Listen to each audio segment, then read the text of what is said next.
It's a great pleasure for me as President of the EUI to welcome you all here. I mean, as Brigid, I heard Brigid say a minute ago, this looks like a meeting of old friends, and that's of course one of its charms. But it's also a very timely event in the sense that it signals the launching by the Robert Schuman Center of a new program, European Governance and Politics.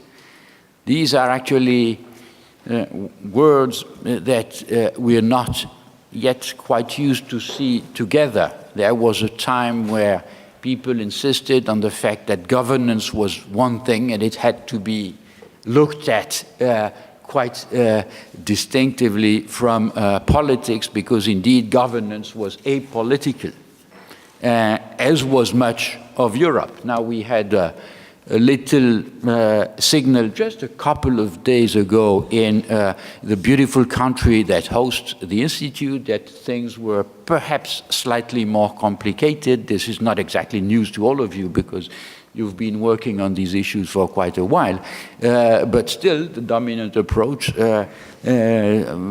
tends to regard European issues and domestic politics as separate, which probably is something that has been changing dramatically in recent times. And therefore, it is, I think, quite appropriate for the Robert Schuman Center to devote some time and some intellectual energy to this program. And we are, of course, extremely happy to have all of you around this table to help us understand better what is going on and how also help us perhaps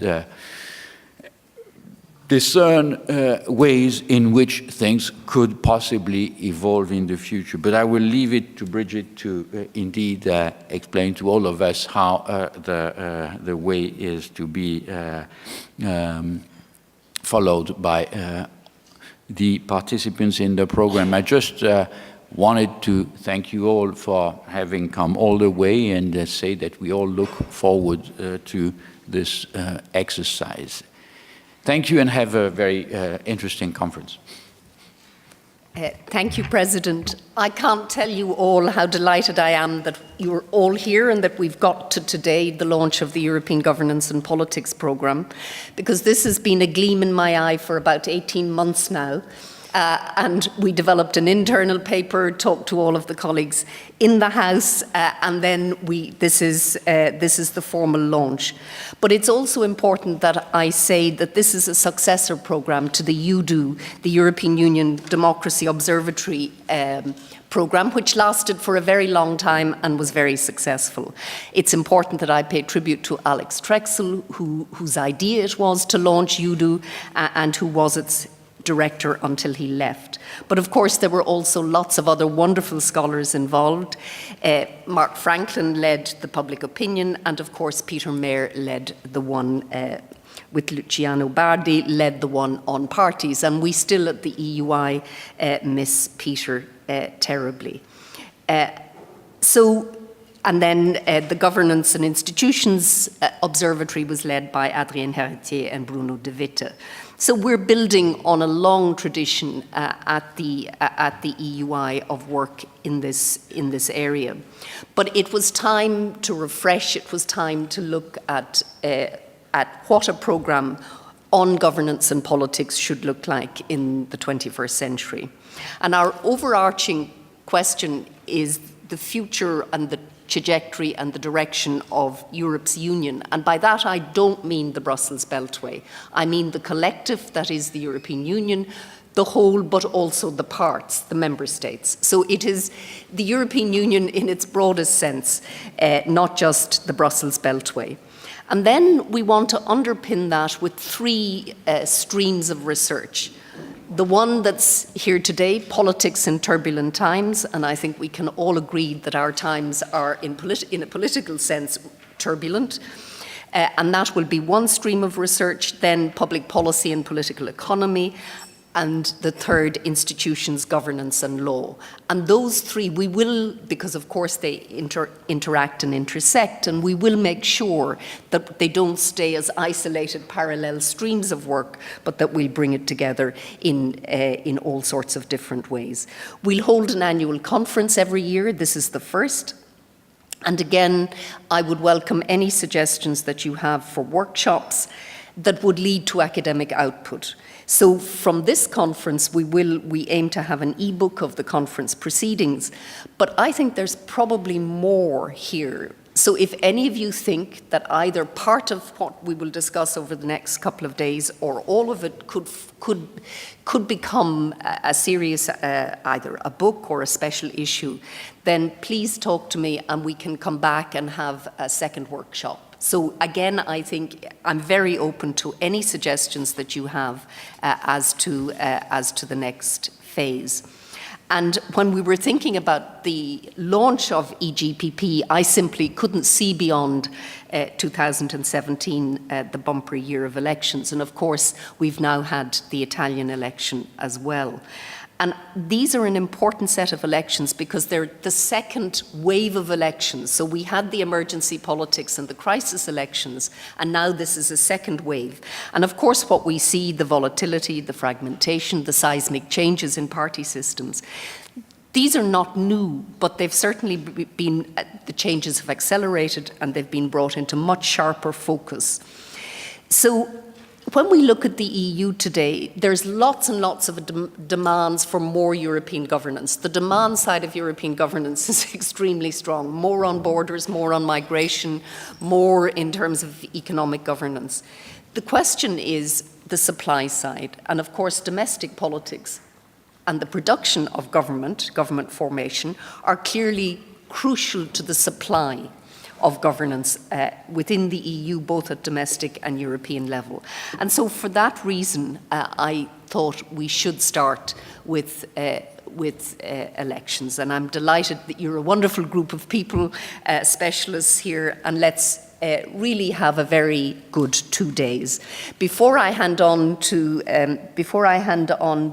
oh, it's Elizabeth takes over the chair now. Can I just on your behalf thank Monique, who organised this, and it takes an enormous amount to get all of us here today, and she's done a tremendous job, and to Lorenzo Gigi, without whom this simply couldn't have happened. So I'd like to thank both of them before we begin on all of your behalf. And with that, Elizabeth, I hand over. As Monique was telling me, it's so nice to see all these good old faces, and she said, I don't mean it in this way, and good friends back. May I suggest that we just do remind ourselves of the names of the good friends and put names and faces together. Just quickly go round the table and just simply say who we are. And I'd like to include also the people who are not immediately around the table. So I'll start myself, Liesbeth Hoge, University of North Carolina, Chapel Hill, and EUI. Hans-Peter Kriesi, I'm here from the EUI. Sven Hutter, I'm also from the EUI. Romain Lachat, Sciences Po Paris. Martial Foucault, Sciences Po Paris. Manis Weiskircher, EUI and TU Dresden. Joost van Spanje, University of Amsterdam. I'm Mathilde van Ditmars. I'm at Leiden University and I'm EUI alumna. Hello, I'm Brian Sinnott from the European Commission. Julia Schulte-Kloos from the EUI as well. Richard Rose, EUI and University of Strathclyde. Thomas Pogundke, University of Düsseldorf. Tim Oliver, Jean Monnet Fellow here at the EUI. Should we go to the corner here? Helen Kala.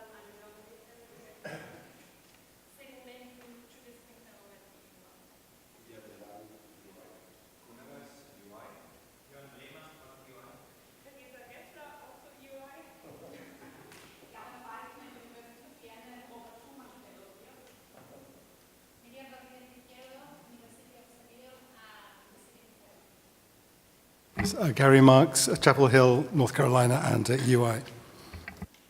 Ferdinand Müller-Rommel, Leuphana University in Lüneburg, Germany. For those of you who do not know where Lüneburg is. Wolfgang Müller, University of Vienna. Edgar Grandes, Berlin Social Science Center. Paul Gillespie, University College Dublin. Mark Debus, University of Mannheim. Maybe you want to go with this side. Wilhelm Lehmann, EUI, and also European Parliament. Alessandro Del Corso, EU Fellow at the Schuman Center and also European Parliament. Pierre Schlosser from the EU. Nora Marzini, UI. Lorenzo Cicchi, UI and coordinator of the European Governance and Politics Program. Andrea Borbat, also EUI. Elie Michel, former EUI and now University of Lucerne. Yves Meny from nowhere. Former emeritus professor, emeritus president. So, unfortunately, I have no institutional attachment anymore. Argyrios Altiparmakis, also UI.